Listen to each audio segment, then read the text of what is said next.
안녕하세요. 오늘의 헤드라인, 오늘의 화두, 생각하는 김관상TV의 김관상입니다. 오늘이 며칠이죠? 11월 21일 화요일이네요. 모닥불, 또 산불, 불을 좀 많이 생각하면 좋겠습니다. 오늘 헤드라인 정리합니다. 오늘 하늘은 대체로 깨끗하겠고 오늘 금요일부터 또 추워진다고 합니다.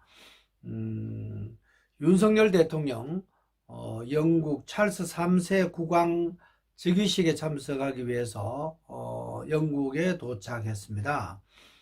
북한 정찰 위성 쏘겠다고 일본에 통보를 했습니다. 9.19 군사 합의 파기 가능성이 높네요. 한반도 또 긴장되고 있습니다. 은행권 연말까지 이자 낮추겠다고 약속했습니다. 정부 행정 전산망 정부24 복구됐지만 정확한 사고 원인 아직 밝혀내지 못하고 있습니다.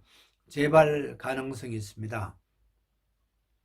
네이버 대댓글 허용 논란 닷새 만에 중단하겠다고 발표했습니다. 어제 내년 4월 10일 22대 국회의원 선거 때문에 신중한 조치인 것 같습니다. 미국 메이저리그에서 야구 우리나라 선수로서는 처음으로 골든 글러브 상을 받은 김하성 선수 기자회견을 했는데 반짝이 아닌 롱런 선수가 되고 싶다 이렇게 다짐했습니다. 꾸준함 중요한 키워드입니다.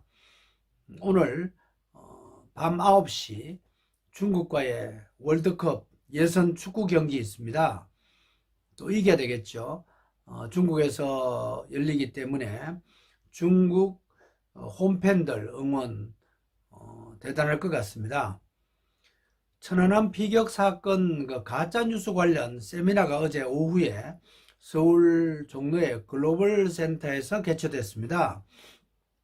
윤공용 천안함재단 이사장은 13년 전에 현장에 급히 갔었는데 해군 소장 출신이죠. 이분이 천안함 피격 사건 왜 가짜뉴스가 많은가, 초기에 이명박 정부 때 초기 홍보 대응을 제대로 하지 못해서 그렇다 이렇게 지적했습니다. 어제 이광수 강릉 잠수함 침투 사건의 유일한 생존자였죠. 그분도 나와서 토론에 참석하는 모습 봤습니다.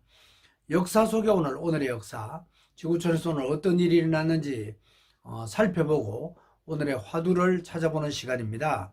오늘의 화두로 미디어를 통해서 의인이 되자, 올바르게 살자 이런 말을 던져봅니다.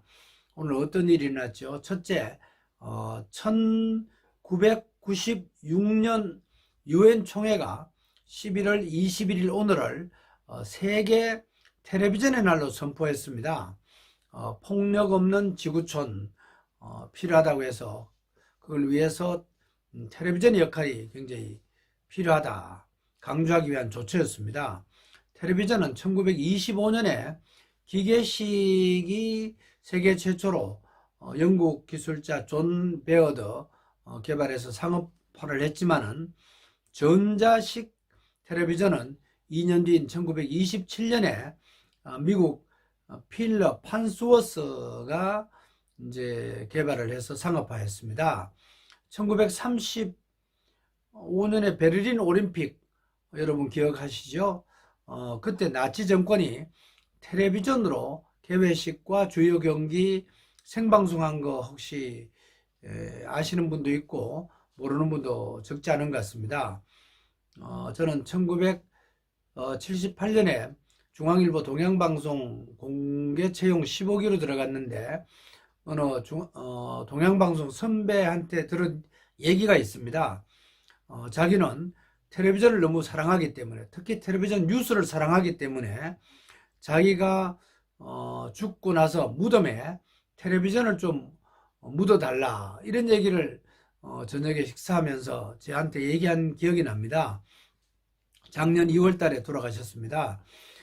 저도 그분처럼 텔레비전, 특히 텔레비전 뉴스를 공정한 텔레비전 뉴스를 사랑하기 위해서 춘천 KBS 취재부장으로 갔을 때 조그만 텔레비전을 사서 자주 본 기억이 납니다.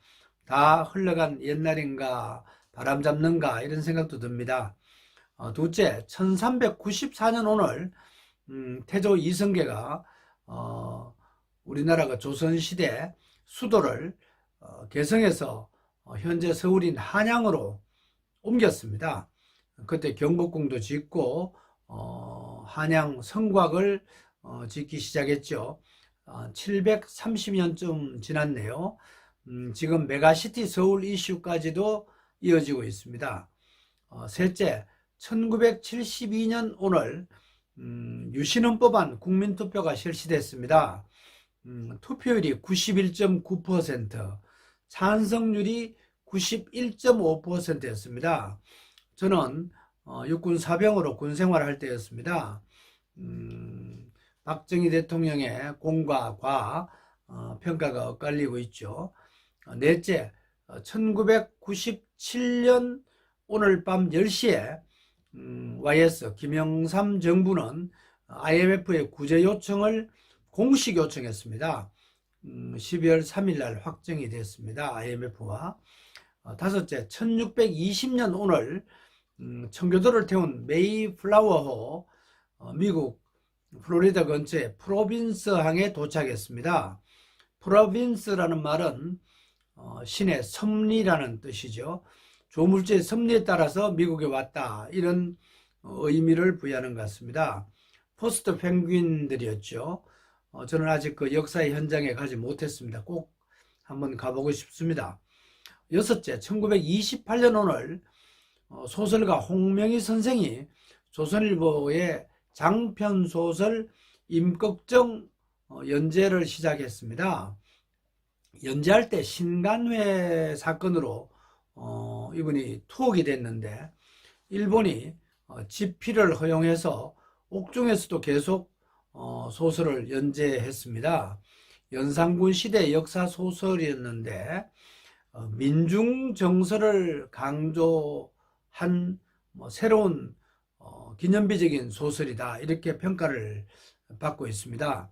1939년 3월까지 10년 5개월 동안 계속 조선일보에 연재되다가 조선일보가 강제 폐간이 되는 바람에 중단이 됐습니다.